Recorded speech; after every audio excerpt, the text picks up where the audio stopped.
Hey everybody, what's going on? It's Big Fun Gaming here. Welcome back to episode number 68 of Winning a National Title with every team in the game. If you guys have missed any episodes, up at the right-hand corner will be a playlist of all of our episodes from episode 1 to episode 68.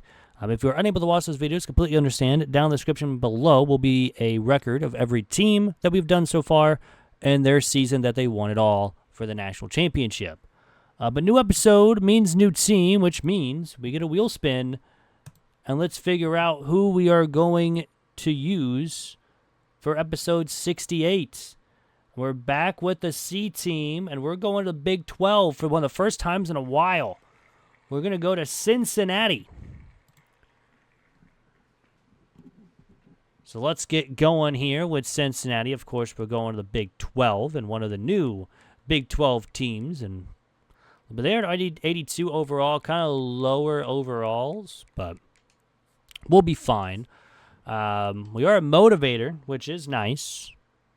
But they really haven't been great 2023-wise. I can't remember what they did last year. I think they're somewhat decent last year. I can't remember at this point. 'Cause it's been a while since the season happened at this point. But taking a look at our coaching abilities, we do have motivator, and we also have recruiter, which is nice, mostly for the offense.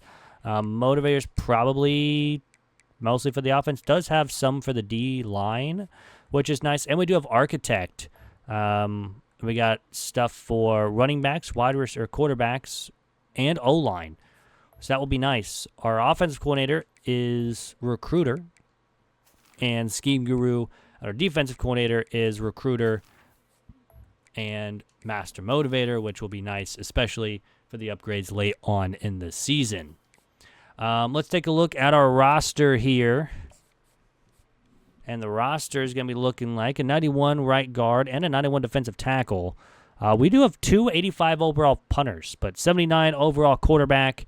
Wide receivers and 80. Got a couple leaving us, so we're definitely going to need some. Oh, we do have 4 wide receivers that are freshmen, both 93 speed.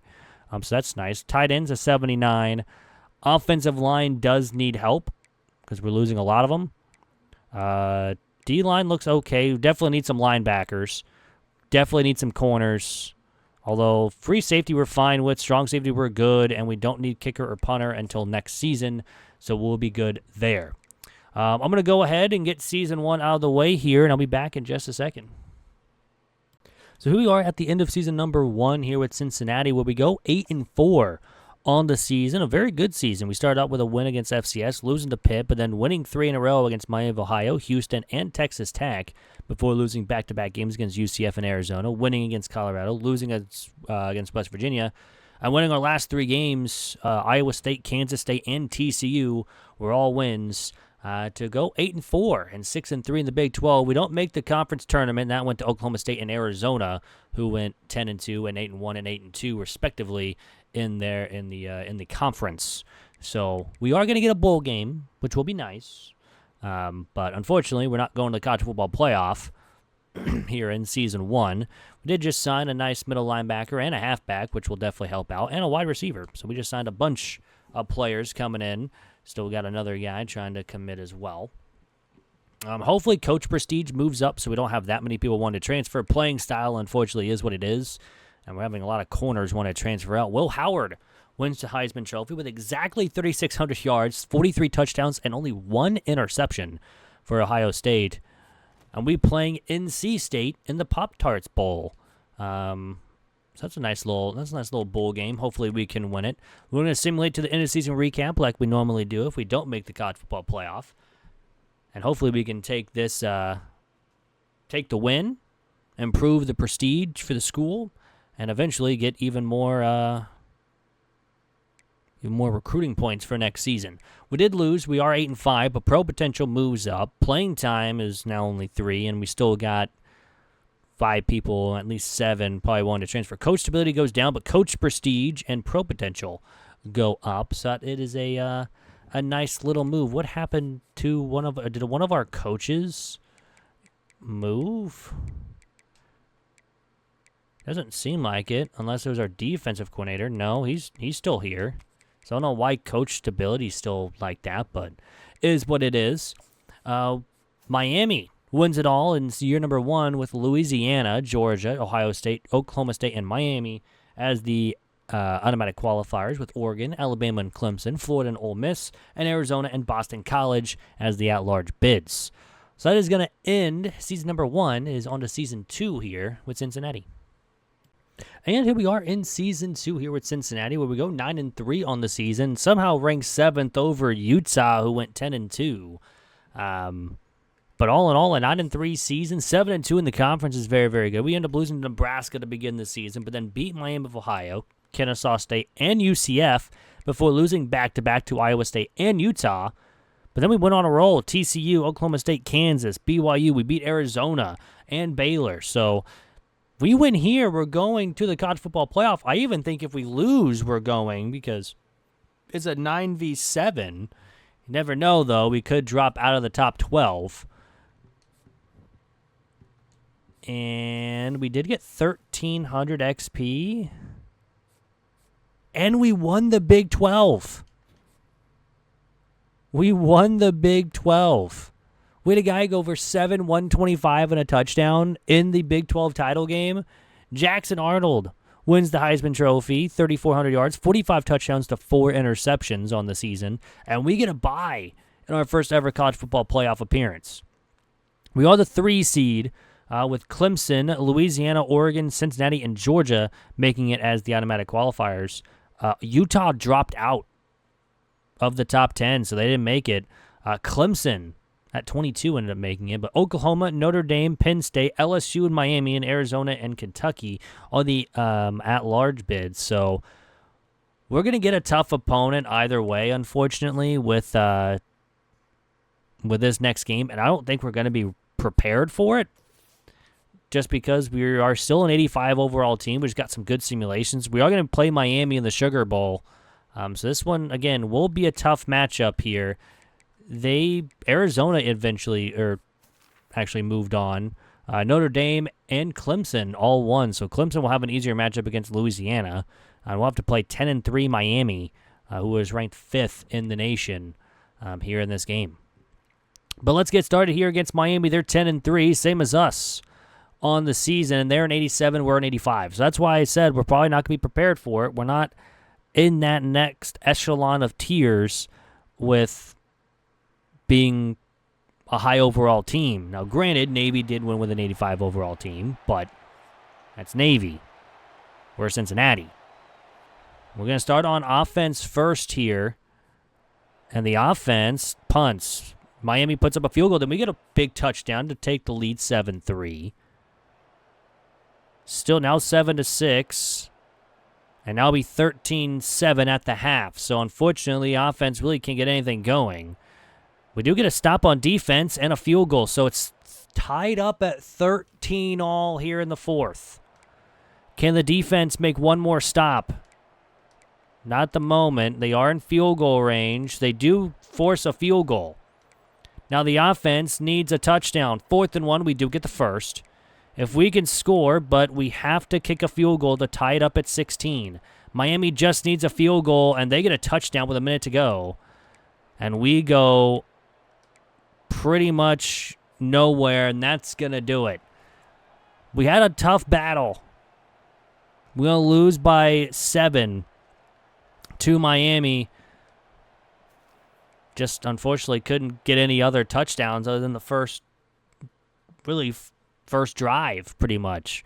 There was that big touchdown pass. Ever since, we didn't do anything on offense other than kick field goals.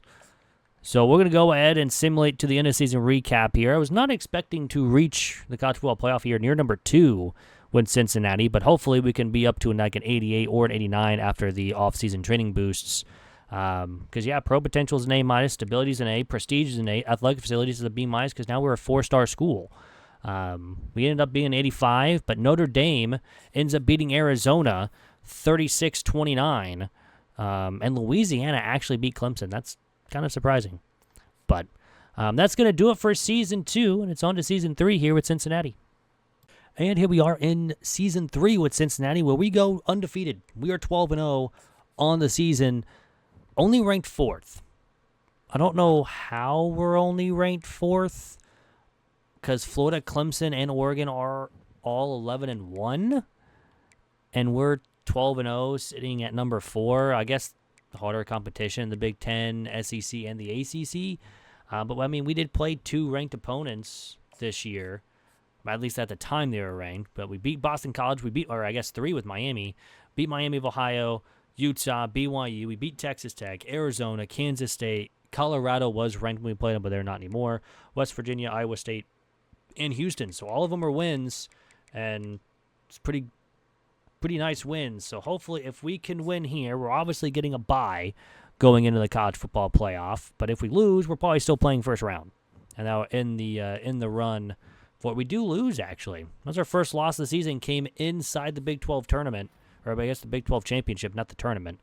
But anyways, I mean, it is what it is. We're still going to the college football playoff. We're just going to have to play in the first round and work our way up to get to the second round. And we're just signed a 5-star quarterback out of Hawaii. I just realized he's out of Hawaii. That's wild. But, hey, 12-1 on the season. We'll gladly take that. Antonio Williams wins the Heisman Trophy. 85 catches, 1,500 yards, 24 touchdowns. A Clemson wide receiver instead of the quarterback wins usually. We'll be playing North Carolina in the college football playoff to start the season. They went 9-4. Boise State, Kansas State, Oregon, Florida, and Clemson made it as the automatic qualifier. So if we won, we're probably going to be the 4. But anywho, Nebraska, USC, Georgia, North Carolina, us, Penn State, and Washington are the at-large bids. Again, we are around like an 86, 87. We're an 86, but 87 offense on the season. So hopefully that can bring us to more victories. But let's go ahead and get it started against North Carolina on the season. They're an 87, so they technically have the overall advantage. I mean, we played Miami last year with an overall disadvantage, and we almost came out on top. This one, we have the equal offense, so hopefully our defense can get some stops. We are going to be the home team on this one as well. Hopefully we just don't get into tournament play and immediately lay an egg. Defense gets a stop. Unfortunately, offense doesn't do anything with it, but we get a quick touchdown to tie the game up at 7 here after 1. And now a field goal. So we put up the last 10 points, now the last 17 until North Carolina scores just before half at 17-14. Now it's 24-14. Now it's 24-17 after the field goal, and North Carolina will have the football here in the 4th to try to tie the game. And we get a pick. It's what you need right there, because now we can waste a lot of time, and we get a touchdown. So 31-17 lead. North Carolina will, of course, throw the ball a lot and get a touchdown with under 3 to go. And they will have the ball, but how about a pick? 4th and goal, we just kick a field goal. It's fine by me, because that game is over. We're going to defeat North Carolina and move on to play Florida 34-24. And make it to the quarterfinals for the second time with Cincinnati. The first time we did win the Big 12, but then lost to Miami. This time, hopefully, we'll move on to the semifinals ourselves here in the college football playoff. So a win's a win, and now it's time for another big matchup here. 13-1 on the season. We're playing Florida in the Peach Bowl. Not a very far fly for them, but a pretty far fly for us. But checking out the other games, Nebraska, USC, and Penn State all moved on. So 2 home teams and 2 away teams ended up winning their games. So let's get it started against Florida. They are 12-1 on the season. They're an 87 overall team. So again, an overall disadvantage for us. They do have an 89 overall offense, so the defense is going to have to work very, very hard in this game to pretty much stand a chance here give our offense a chance, I should say. Because we're going to start on defense first, speaking of defense, and we give up a field goal. So holding the 3 is pretty good, but it's 3-0 after 1. And now it's 10-0, now 10-3, now 10-10. And it's still that at the half. I was thinking there was going to be another score, but there isn't. Now Florida scores, so 17-13 here in the 4th quarter. Florida has the football, and they will have to punt. We do get a first down on a big 3rd down, but not on the second one. Defense needs to hold. And they do. And they miss the field goal. And we get a big play. We take the lead with a minute to go. Florida, though, just needs a field goal, and they miss it. Cincinnati will move on to the semifinals. To the semifinals with a touchdown in the fourth quarter to take the lead. The defense did what they needed to do late in the game. They got to stop, and they pretty much had Florida run out of time. So moving on, we will play the winner. I looked at this earlier and I just didn't really pay attention. Penn State or Clemson in the semifinal game to decide who will be going to the national championship game on this side of the bracket. And that answer is going to be, after we get the Player of the Weeks out of the way, Clemson in the Rose Bowl. Not what we exactly wanted. USC and K-State are on the other side.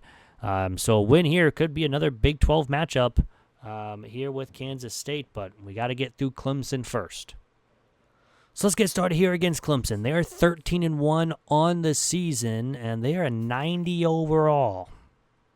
This will be a tough one. Again, another overall disadvantage here for Cincinnati. Got to somehow find a way to break through and get some wins here, especially on defense. We're going to start on offense first, however, on this one. And hopefully the offense can put up scores. They don't. Defense allows a touchdown and another. It's 14-0 after one with Clemson just walking all over our defense. But our offense puts up a touchdown. Defense holds to a field goal, and it's 17-14 at the half with a touchdown before half. But Clemson gets a touchdown to open up the third, and my goodness, a lot of scores there pretty quickly. But Clemson has a 3-point lead and a whiplash of a game. Big 3rd and 7, defense gets off the field. Unfortunately, and again, another third down. 4th and 17, defense gets off the field. Offense is now in field goal range. We're at 1st and goal. It's a touchdown with 21 seconds to go. Cincinnati needs to get to the end zone, and they don't do it. Cincinnati puts up 35 points in the Rose Bowl on a very tough Clemson team, down 14-0 after one. Comes back with 28 points in the second and third quarter combined before only putting up a touchdown in the fourth quarter. Defense held their own in the fourth. That's what you needed to happen there too. And now we're going to the national title game to play either, again, I believe it's USC or Kansas State, if I remember correctly. I know I just checked this, but yeah, it's USC and Kansas State. So hopefully it's the Big 12 matchup with Kansas State, because we beat them once, we lost to them once. Hopefully we get our revenge for losing in the Big 12 title game to be our only loss on the season. Man, Sorsby had a great game. 5 touchdown passes. We'll be playing USC in the national championship game, so they lost. So Kansas State lost 13-6 to this USC team. But let's get started against USC. They are 13-3 on the season. We are 15-1, and they're at 87. So we've had the overall disadvantage for every game. However, it's been by 1 overall point. It has not really been a big disadvantage besides the Clemson game. So let's see how we do. Got to get a win. We're going to start on defense first as well. And we get a stop to start, and then we get a turnover to be up 7-0 after one here in the national title game. USC, though, will kick a field goal to be only down by 4, but they get a touchdown to be up 10-7 at the half. Our offense has really been stagnant so far all day today, and it's 17-7 here in the fourth, and the offense, other than that turnover, just really hasn't done anything. And now they are. They get a touchdown. They are down by 3, and now we're down by 10 again, but we're down by 3. Just like last game, a whiplash of a game. We have 1st and goal. We have the lead with a minute to go. 20 seconds to go, and Cincinnati has won it all in 3 seasons. Cincinnati comes back to win again in another close game. Beating Clemson, beating USC in the last 2 games and coming back in the games as well. That's another team down, with Cincinnati taking home the trophy. USC's fans are glitching into each other. That's how upset they are, with 21 points in the fourth quarter. 21 points. That's insane. Especially as an 86, other than Clemson, we didn't have like a big disadvantage for these games. So we will take that. But let's look at the stats before we head on out with this national championship squad. Sorsby, 4,200 yards, 40 touchdowns, and 9 interceptions. Not terrible. Rushing-wise, Covey had over 1,000 yards with 5 touchdowns. Sorsby also added 525 on the ground with 4, and Reeder had 198 and 7. Receiving-wise, Smith had 987 and 8, Ebron 857 with 11, Dubose with 824 and 8, Grover 408 and 3, Anderson 338 and 3, Woodburn 241 and 4, George with 18, 212 and 1. We had Sledge with 79 and 1, and Reeder also had 69 and 1. Nice with Covey with 203, but no receiving touchdowns. Defensive-wise, Emerson led the team with 71 tackles. Lowell, I'm going to guess that's his name, with 8 tackles for a loss. Lombardi had 14.5 sacks to lead the team. Unfortunately, he did not win the Lombardi, but I'm going to stop. That's the only one I'm going to have. Arnold had 5 interceptions to lead the team. We did force only 6 fumbles. We recovered 8 of them. Something's fishy. Math ain't mathin'. We have no blocked kicks, no defensive safeties, but we did have a defensive touchdown. Kicking-wise, Montague did miss 2 from 50, but other than that, that's his only misses of the year and was perfect on extra points. Punting-wise, Fletcher had 3,200 yards, 9 inside the 20, 14 touchback for a net total of 2,700, and no kick or punt return touchdowns here for Cincinnati. But that's going to do it for the episode. I hope you guys did enjoy. If you guys did, hit that like button down below. It's free. Really helps out the channel. Also, next episode tomorrow's episode will be another Zero Overall franchise and will be the show. Hope you guys are liking that series as much as I am. We actually made the playoffs in the last episode as well, so that's honestly pretty cool. Hopefully we can continue making the playoffs over there. And then episode number 69 will be the next episode for Winning an Addy with Every Team. So we'll find out who the team will be for episode 69 on Friday. So hope you guys have a great rest of your day or night or weekend, whenever you guys are watching this. I appreciate all of you for watching the video and making it this far. And yeah, I'm out. Peace.